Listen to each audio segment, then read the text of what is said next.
Dijimos que filosofía era un término de origen griego que se compone de dos vocablos, philos, que significa amor, y sofía, que significa pensamiento, sabiduría o conocimiento. Luego entonces podemos entender a la filosofía como el amor por el conocimiento. También dijimos que el filósofo es el individuo que busca saber por el saber mismo y siempre lo mueve la curiosidad y es lo que lo lleva a indagar o a investigar. El acto de filosofar, dijimos que este viene intrínseco a la condición humana, a la naturaleza humana. No es un saber concreto, sino una actitud natural del hombre en relación al universo y a su propio ser. Al respecto también dijimos que al igual que la religión, la filosofía se centra en cuestiones de la existencia humana, pero a diferencia de esta primera, no se basa en una revelación divina o en la fe, sino en la razón. Después de ahí pasamos a lo que fueron los primeros filósofos. ¿Cómo se les llamó a los primeros filósofos?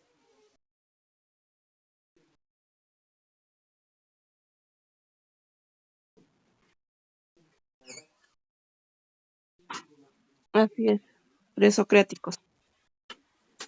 ¿Quién fue el primero de ellos?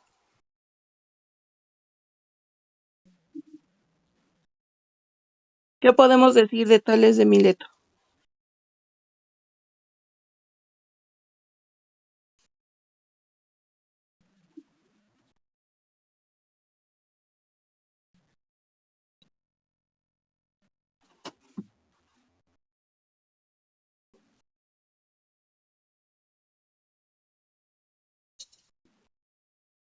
Así es. Estos todavía, digamos que fueron los primeros que empezaban a indagar, a preguntarse el origen de las cosas, el origen del universo, el origen del hombre, pero intentaron dar explicaciones basadas en la religión, en la fe, en la divinidad, incluso en los mitos. Después Anaximandro.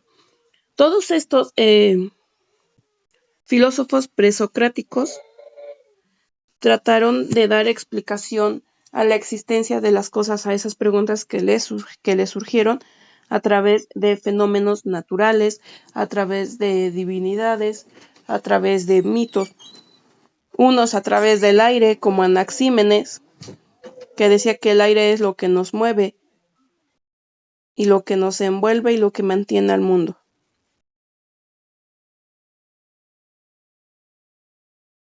Y cada uno tiene su propia filosofía. Pitágoras, Heráclito, Parménides, Empédocles y Demócrito. Todos estos ya los vimos en la clase pasada. Nada más era como para reforzar un poquito o repasar. Después tuvimos a Sócrates. Y dijimos que con Sócrates es con quien se abandonan finalmente las explicaciones mágico-religiosas. Y él buscó dar respuestas racionales sobre los fenómenos y acontecimientos del mundo. Es decir, pasamos del mito a la razón, lo que posicionó la filosofía de Sócrates como la base para crear conocimiento, lo que se hizo desde su momento hasta nuestros días. La filosofía de Sócrates fue la base para crear el conocimiento, lo que es hasta nuestros días. ¿Y cómo se adquiere este conocimiento? Este conocimiento siempre se va a adquirir por medio de preguntas, porque son estas las que van a permitir una discusión racional. Y para hacer estas preguntas es necesario siempre tener dudas. ¿Quiénes serían un ejemplo perfecto o muy claro de esta filosofía socrática? Los niños. Los niños preguntan siempre todo.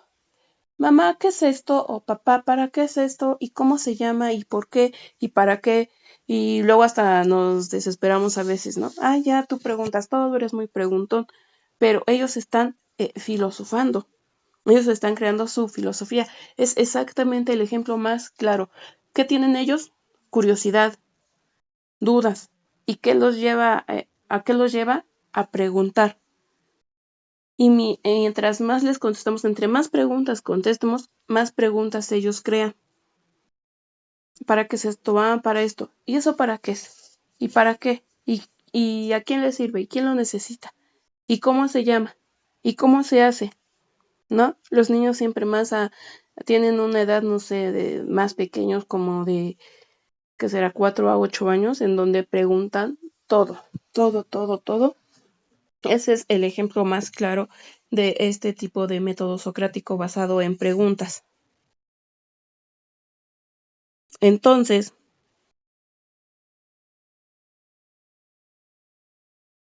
dijimos, para Sócrates el conocimiento se adquiere a través de preguntas,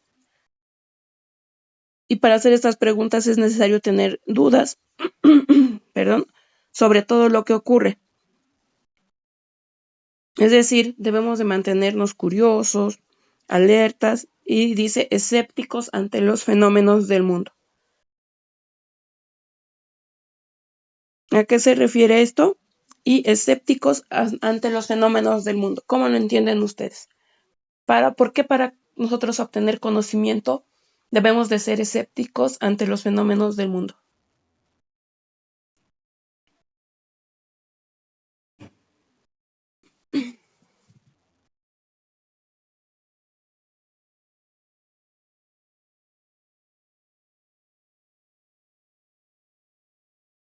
Rubén Sánchez, ¿cómo entiende usted eso?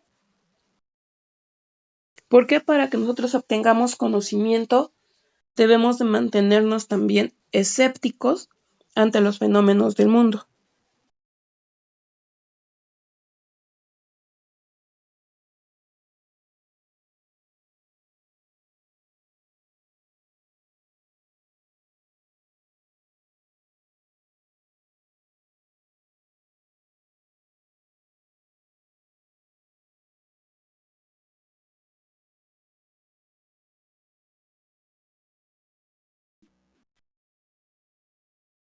Compañera Leti, ¿cómo lo entiende usted?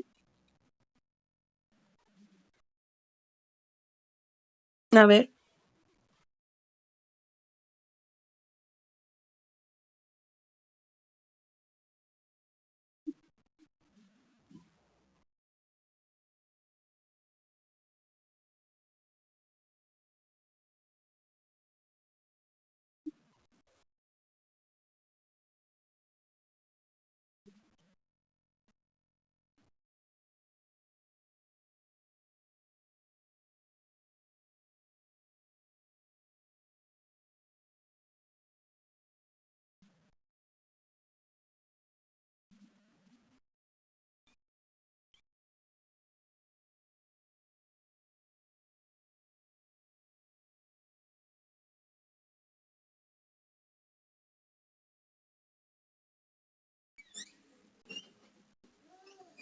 sí.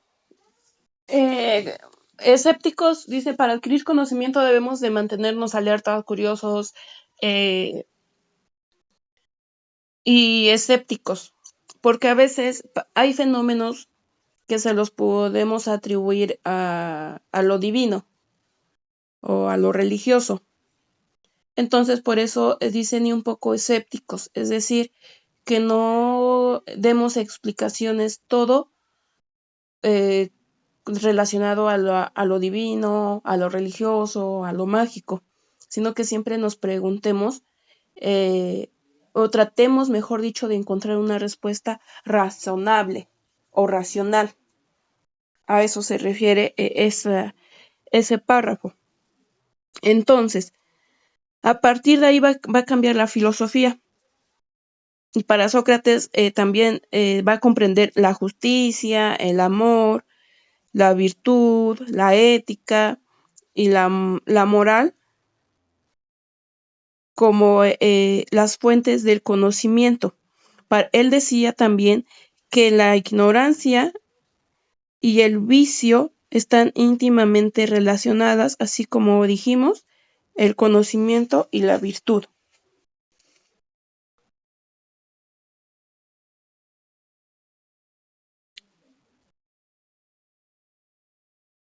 El método de Sócrates fue la mayéutica. ¿Alguien nos puede decir o recordar en qué consiste este método?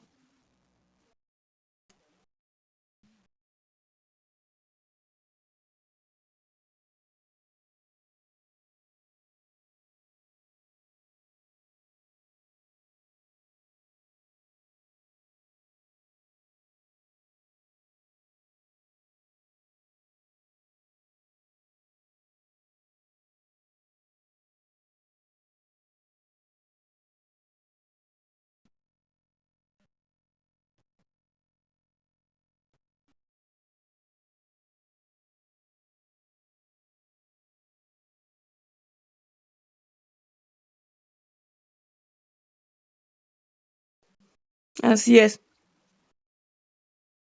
Entonces dijimos que es como el arte de parir, ¿verdad?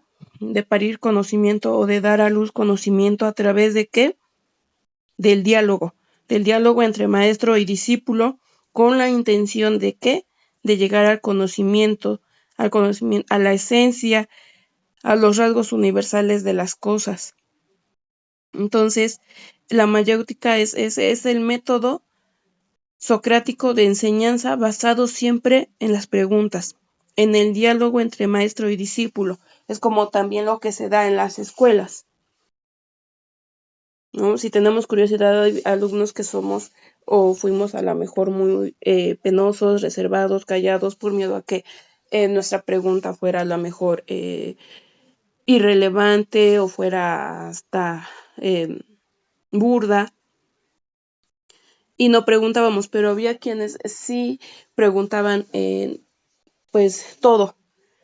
Entonces también recordemos siempre que para saber las cosas siempre hay que preguntar, siempre, incluso hasta para evitar malos entendidos entre familia, entre pareja, entre amigos, entre conocidos, entre vecinos. Siempre el diálogo es lo que va a ayudar, siempre y en todo momento el diálogo, para que no quedarnos con una impresión equivocada de lo que no fueron las cosas o de cómo fueron las cosas. Ujú. Nos quedamos con una impresión equivocada, cada quien cree lo que conviene creer y eso aparte de generar problemas, ¿qué va a hacer? Nos vamos a quedar en total desconocimiento de cómo sucedió realmente el hecho.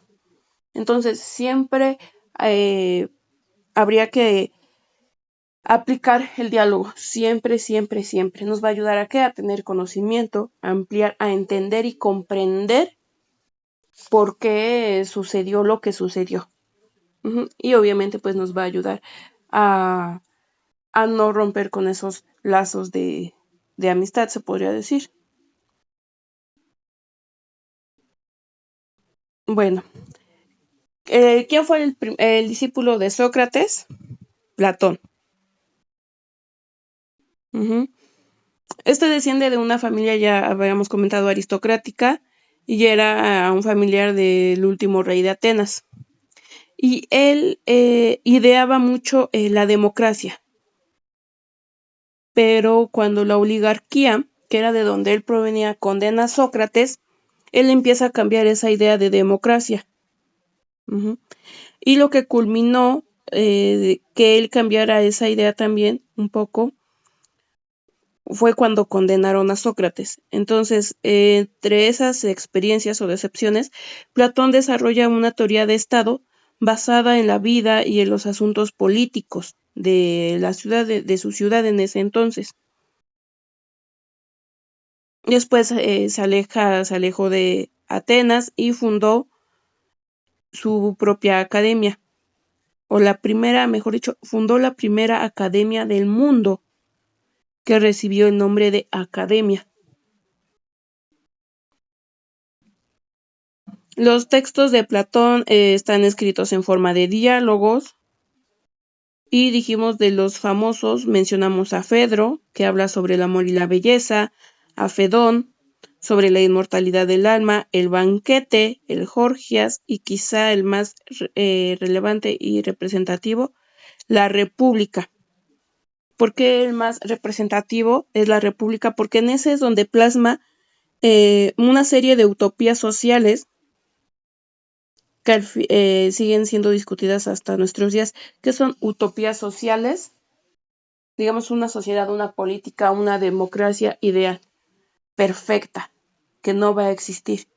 En ese libro, en esa obra llamada La República, él fantasiosamente, digamos, describe a la sociedad y a la política. Después de Platón, comentábamos sobre Aristóteles.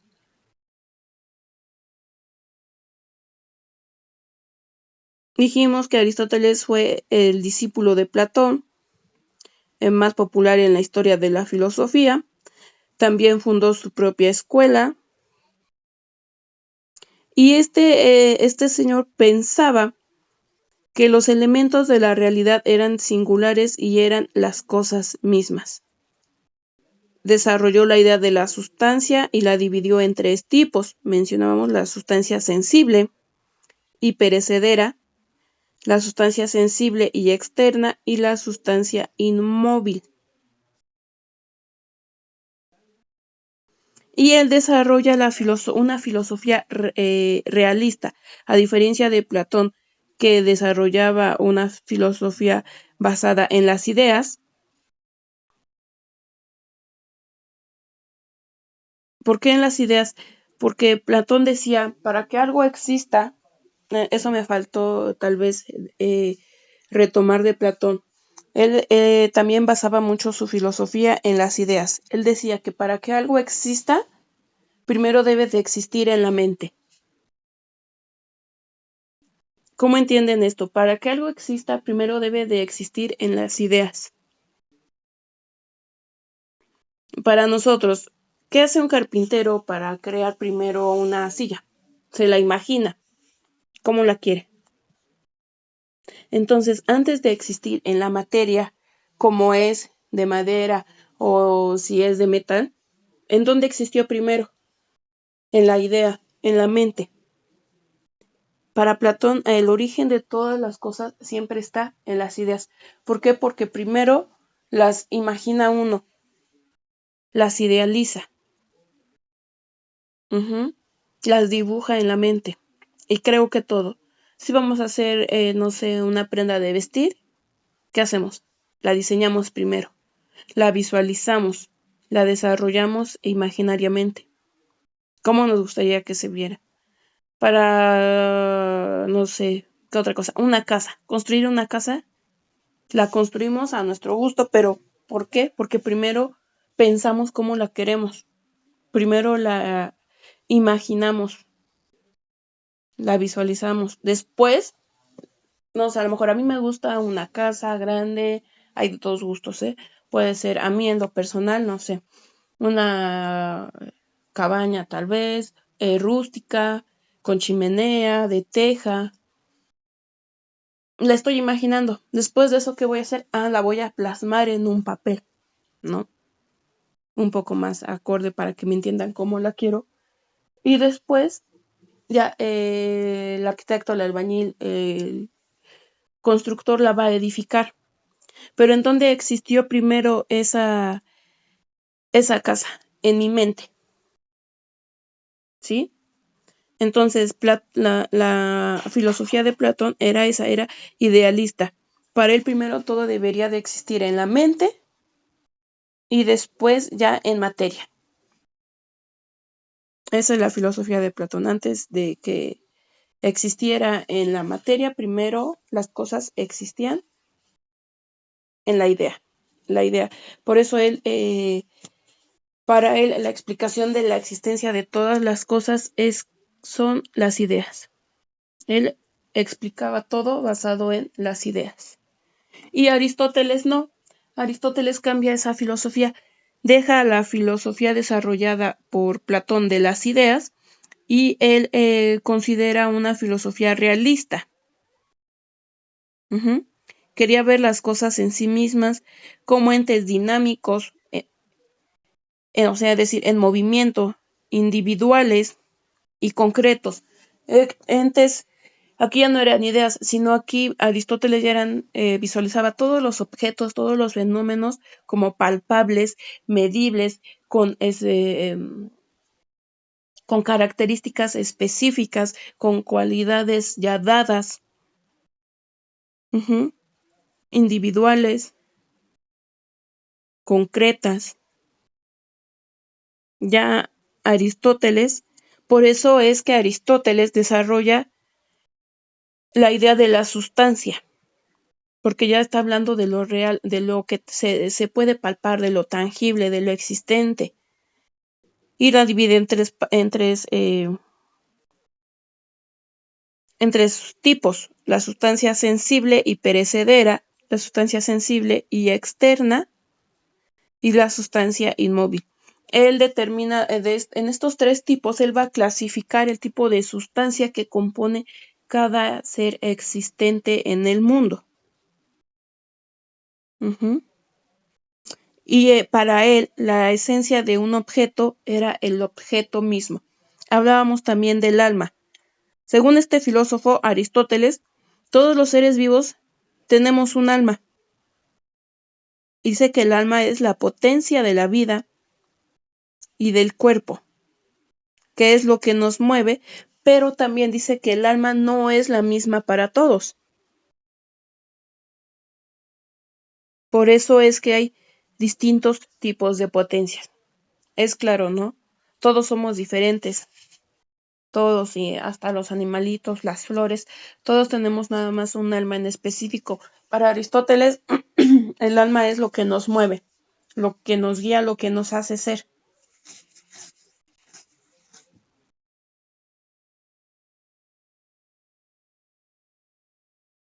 Y dice, no todas las almas son iguales. Por ejemplo, él refiere que hay almas nutritivas, almas sensibles, almas motrices, almas fuertes, almas energéticas. Él así también las distingue. Y también Aristóteles, por esto mismo, diferencia. Esto lo comentábamos también la clase pasada, que diferencia a los seres humanos de los demás seres vivos. ¿Qué es lo que nos diferencia a nosotros como humanos de los demás seres vivos?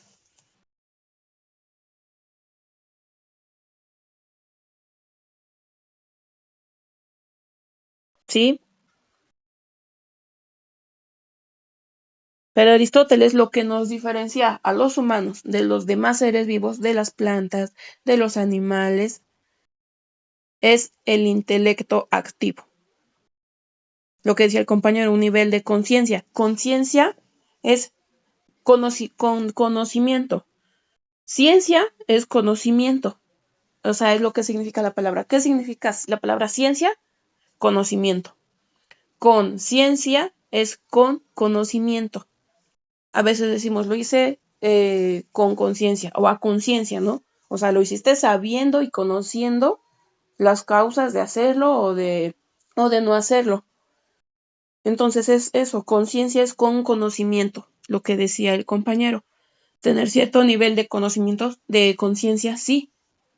Tener cierto nivel de conocimiento, que es el intelecto activo. Es la capacidad que tenemos los seres humanos para pensar, para razonar, ¿no? A veces supongo que han escuchado en algún momento decir, un animalito entiende más que tú. Nunca han escuchado más a nuestros papás de niños cuando se enojaban y nos regañaban. Un animalito entiende más que uno. Sí, puede ser. Y los animales también tienen alma.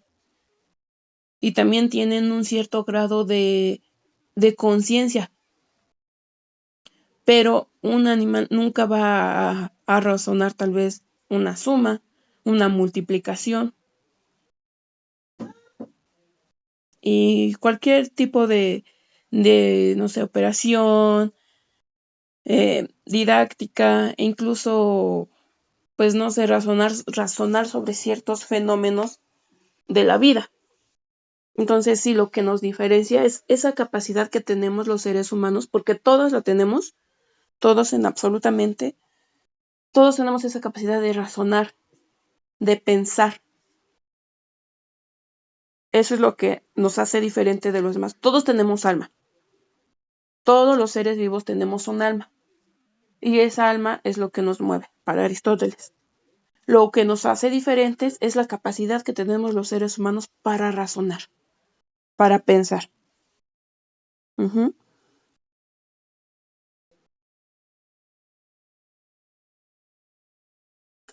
Entonces,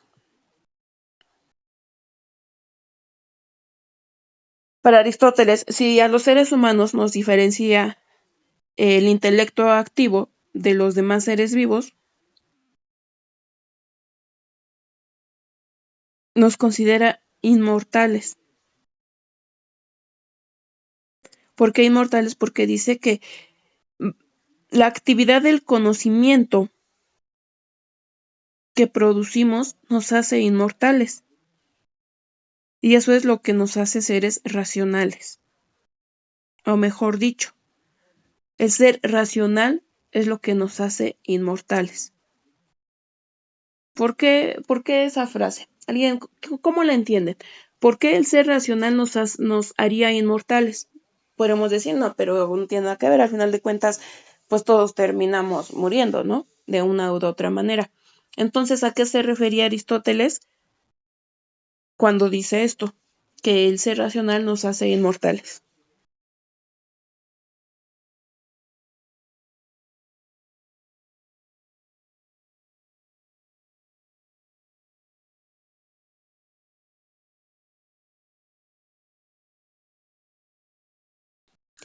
A veces va algo relacionado, ¿se acuerdan también que hay muchas frases en el sentido de que si no vives, no disfrutas, no estás muerto? No sé si han escuchado una frase de Facundo Cabral, perdón, una reflexión que dice, no estás deprimido, estás distraído. ¿Nunca la han escuchado? No estás deprimido, estás distraído, distraído de las cosas que te rodean, del aire, del viento, de la lluvia, del sol, del olor a tierra mojada. Esa reflexión es muy bonita, cuando puedan escúchenla. No estás deprimido, estás distraído. Tiene algo que ver con esto. Si nosotros nada más vivimos por vivir, actuamos por actuar, a veces ya lo hacemos como que muy parecemos como automatizados. Siempre es levantarnos, apurarnos, ir al trabajo, allá sacar los pendientes, regresar a casa, atender a la familia, los gastos de siempre, los problemas, las preocupaciones de siempre. Y pareciera que nos convertimos ya en robots. Todo lo hacemos por automático, por inercia, por hábito. Y nos olvidamos quizá a veces de que hay cosas que podemos disfrutar aún así estemos apurados, aún así estemos con pendientes. Un saludo, un hola, una sonrisa, aunque te vaya bien, puede cambiar el día. Entonces, a eso se refiere o hace un poco de referencia que dice em, que para él esta cuestión de vivir con conocimiento y con virtud es lo que nos hace inmortales, porque siempre vamos a dejar algo, o al menos vamos a disfrutar en su momento, aprovechar lo que más se pueda también, disfrutar. A veces dicen que hasta los momentos tristes también se deben disfrutar, ¿no? ¿Por qué? Porque al final de cuentas se están viviendo y hay gente que ya no puede vivirlos, tal vez. Bueno, a todo eso se refiere esa frase, a disfrutar, vivir, pero saber vivir. Una cosa es a lo mejor, como se dice, la supervivencia, y otra cosa es vivir, y el vivir te lleva a lo mejor hasta reírte, dicen, de tus penas. A eso hace un poco de referencia. Entonces, seguimos con Aristóteles. Por eso mismo es que él relaciona este término. ¿Cuál es el término famoso que vimos de Aristóteles? La eudaimonia. Y dijimos que lo ubica como la culminación de un proceso que se va construyendo, haciendo actividades virtuosas de modo racional, y así se alcanza el éxito en el sentido de perfección. Se trata de una actividad del alma que se logra con la vida contemplativa y no con la del placer, la de los honores de la política o la vida de los negocios, pues no son fines en sí mismos. Las actividades que llevan a la eudaimonia deben estar de acuerdo con la gracia y la virtud. Todo esto que les venía diciendo anteriormente tiene relación. Él dice este término